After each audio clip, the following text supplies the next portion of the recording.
Hello everyone and welcome back to Callsign Charlie Models. Time for another unboxing. Today's unboxing is of the Dragon Models 135th UH-1D Huey. So going on top of the box art, we got some nice box art here, and then a little cayuse in the background, but front box art looks really nice. And then going off to the side, we have 6 different schemes that we can go through. Some nice schemes on here, and then we got the photo etch frets, 2 of them, and then a cartograph decal sheet. And then we flip around to the other side and we have some pictures of the built model over here with the figures. So overall looks very nice from the outside of the box. And then also at the end of this video I have a couple aftermarket sets, the Reskit tail rotor for the Huey, and also the exhaust nozzle for this Huey. So we'll go over this stuff at the end of the video. But opening up the box, typical of Dragon, there's not much plastic to the kit. There's 3 or 4 bags, and then the instructions.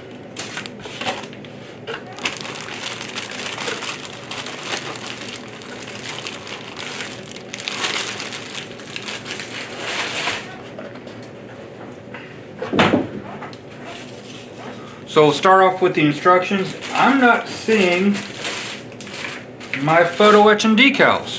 Hopefully that's inside the instructions. And they are not.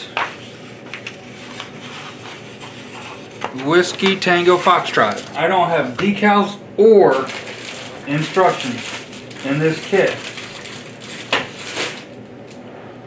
Alright, so we're going to continue on. I'm gonna have to contact Dragon about that because that is not satisfactory at all. Photo etch and decals and everything are missing from the kit. So I'm gonna email Dragon after this video. But moving on with the instructions, we got the UH-1D. We got a repeat of the facing box art in black and white, and then we have the sprue list on the front. For the kit number is 3538, and down here it says parts not in use, so we do have a fret right here, a sprue right here that does have some parts that are not used. So moving on, typical Dragon fold out sheet, you have your modeling symbols and then your color call out. Starting off, we're working with the flight deck, adding in our rudder pedals and photo etch and such, and then your seats and seat belts, and putting everything into the kit onto the flight deck and your seats and everything. Then after that, you're starting to work on the rear cabin. Right here, your crew seats all in here, and then your main rotor head. And then you're adding the ceiling with the main rotor transmission. You have a decal to put into the top side. And then after that, you're adding in some windows and your interior and sandwiching everything together. Alright, and then continuing on to step number 7. After the fuselage is sandwiched together, you're adding in your front glass work and then your top section with some more glass work and some parts to put onto your windscreen. Then after that, you're working on the tail section, or not the tail section but the rear exhaust, getting that all done, your side gun, some antennas to add on, and then after that you're adding your skids, your tail wings, and then some plates, some fuselage plates for it, and then you're adding your bottom windows to it, and also some antennas, a hook, and some handles. Continue on, more antenna, handles, and the door / doors, and a couple more antennas and a wire cutter. Then after that, let's see, make sure 11, 12, then you're adding your tail rotor, or your main rotor and tail rotor to it, and the doors for the other side, and a couple little pieces to add in along here onto your rotors. And then you have your color callouts. Let's see, you have a basic one right here, and then you have the 1/18th AHC of 1968. And then you have 21 World Records Paris Air Show. Then the 175th Aviation Company. And then 114th AHC 2nd Platoon Vinlong 1967. And then lastly the Wasp Platoon 116th AHC Chule 1971. And then your figures right here. And after that, that's it for that. And then we'll move into the plastic parts. Get all these set aside. Alright, we're going to start off with the clear parts. Clear parts look nice and clear. No magnification or distortion in them. They do look very clear. No cracks or anything. Maybe a little crack right here by this hole. I think this hole might be for the windshield wipers, I'm hoping. So we'll see about that. When you're painting it, you're going to have to plug those holes so you don't have little particles getting into the interior. So clear parts look nice.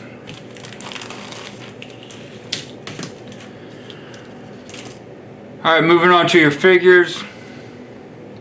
Figures look standard Dragon. Actually, these figure faces don't look too bad. For injection molding, those are not bad faces on there. The uniforms, by today's standard, they are plain with a little bit of wrinkle to it, but I mean, to the standard that was when this was originally molded, pretty good. But I will say, even up to today's standards, these faces are decent or pretty good. The helmet, everything is actually pretty good for that. And then moving on to your gun, you do have some flash to get knocked off, and some ejector pins, but doesn't look too bad. Nice little ammo belt. The gun looks decent, some nice detail in the gun. Barrels are not hollowed out, so you have to drill the tips out on the barrel.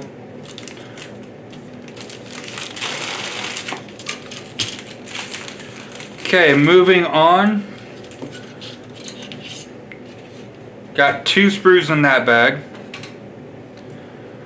Alright, you have your instrument panel, which will be a photo etch piece that goes in front of that, and then your crew seats all look very nice.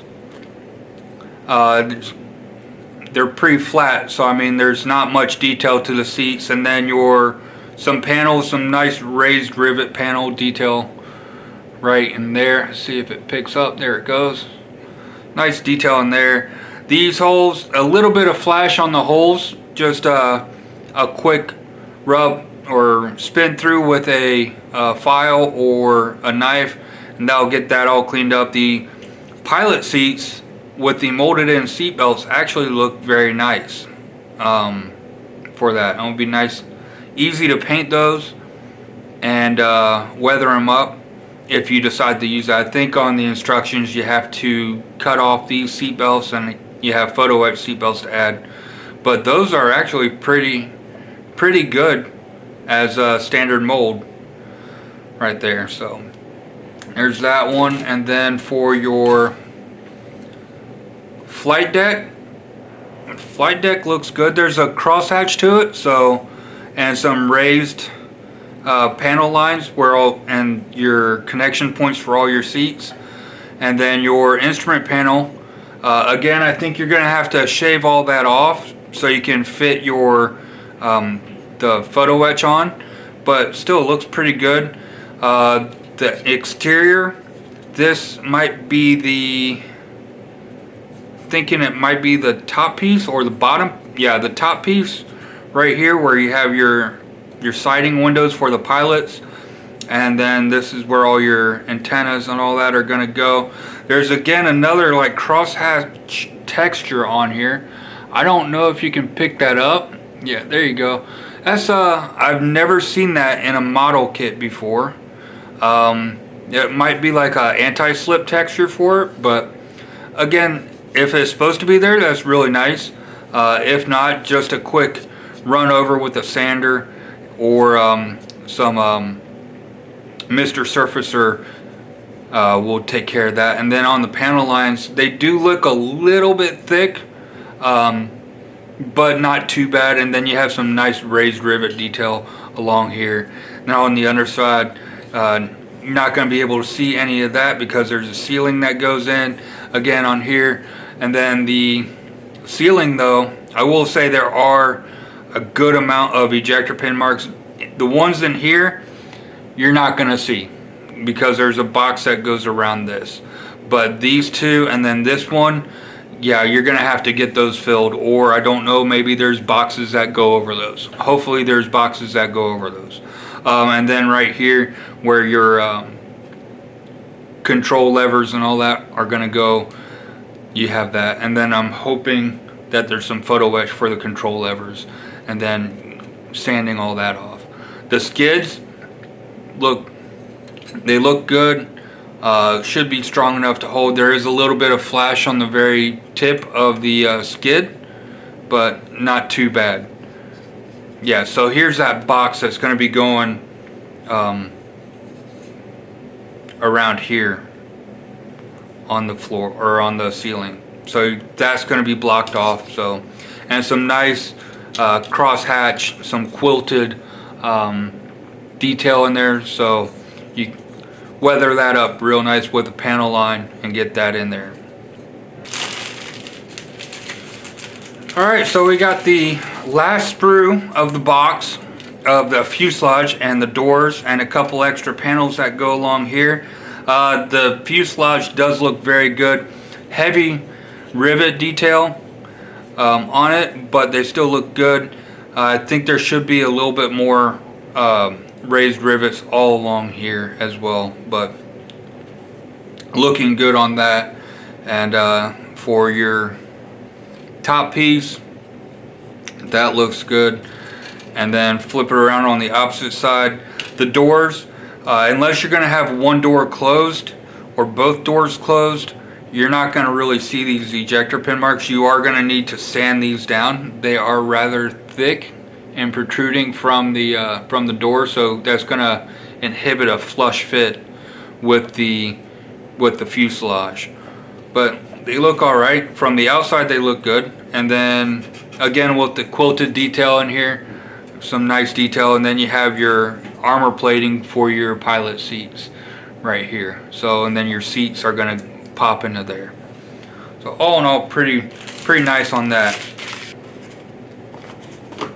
Alright, so that's it for the kit parts. I'm going to have to email Dragon to see what's going on with the photo etch and all that from the kit, because it's not in the kit. I don't have decals or anything. So I'm going to email them, and I'll even include a link into this video so they know it's like, hey, I'm actually for real. But next up we have the Reskit exhaust nozzle and the tail rotor for this kit. So we're gonna crack these open real quick and see how great the Reskit stuff is. Their stuff is always top notch.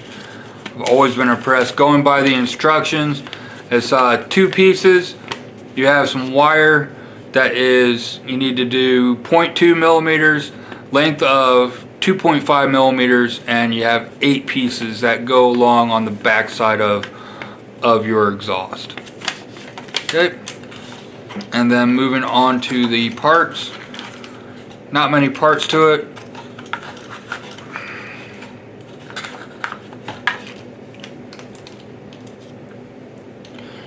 Alright, so looking at this exhaust fan, there's some nice blade detail in there that you can kind of see. I don't know if you can see that. All right, there we go. Some nice blade detail in there. And then on the interior of the actual exhaust nozzle, it's pretty blank, but it's nice and solid one piece, a nice curvature to it. And the casting resin is rather thin, so sawing that off is not going to be an issue.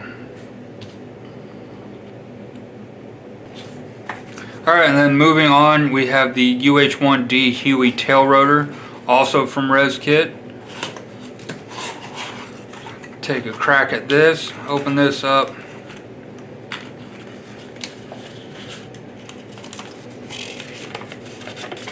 Look at the instructions first. So we have the tail rotor gear assembly right here, then your tail rotor, and then the arm that goes onto the tail rotor. And then after that, you're just taking everything and then sliding it onto the tail. Not much to that. And then for the parts,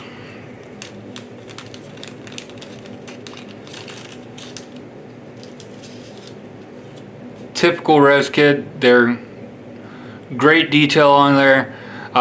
To get this off, you just run a sharp X-Acto blade along there a couple times and it'll pop off, and then you come in and lightly sand off these connection nubs and it won't be an issue. So you get 2 of those blades, and then along here your transmission housing for your tail rotor all along in there. So some nice detail to it. See if I can. There we go. And then some other small little pieces for your tail rotor. So very nice detail on that. Get all this back in the bag. Alright, so finishing this up, going over the kit and everything. Kit plastic looked good for its age. I don't know when this kit was made or the original molding of it. No date on here, but again, the plastic looks good. It looks strong. The rivets might be a little bit oversized, but not by much, and the panel lines might be a little bit thick, but again, not by much. Realistically, if it was in 2 scale, you wouldn't be able to see them. It would just be a blank piece of plastic, because 1/35 scale on a panel line that is less than a 1/4 inch gap in 1/35 scale is like a hair. So they have to extend it a little bit so you can see it. So that's understandable, but everything else on here looked good. Downside is my kit was missing the decals and the photo etch, which I don't know what it is with Dragon. They seem to have a miscommunication or a lack of communication between the parts, the instructions, and quality control, because this is the 3rd kit I've reviewed and from Dragon, and I've also built one. The one I built, there's tons of issues with the instructions, and I've also heard other kits have the same issue with their instructions.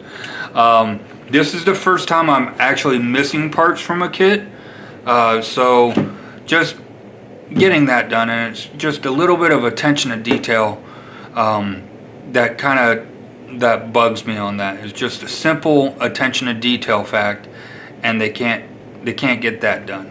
So my pre-build rating on this kit right now is a 5, because I can't do anything, and that's if Dragon doesn't reach out to me. I got a box of just plastic with no decals or photo etch. I'm gonna have to go in and spend more money to get parts that should have been in the kit.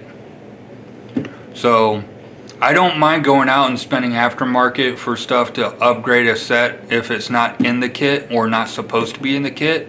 But when it's supposed to be in the kit, that's when I have an issue. So I'm going to reach out to Dragon. Hopefully they get back to me. I've never used their customer service, so I don't know. But other than that, If I do hear back from them, I'll make sure I mention it on my weekly update when I do hear back from them. So, thank you for watching, and have a great day. Don't forget to like, share, and subscribe, and until next time, stay frosty.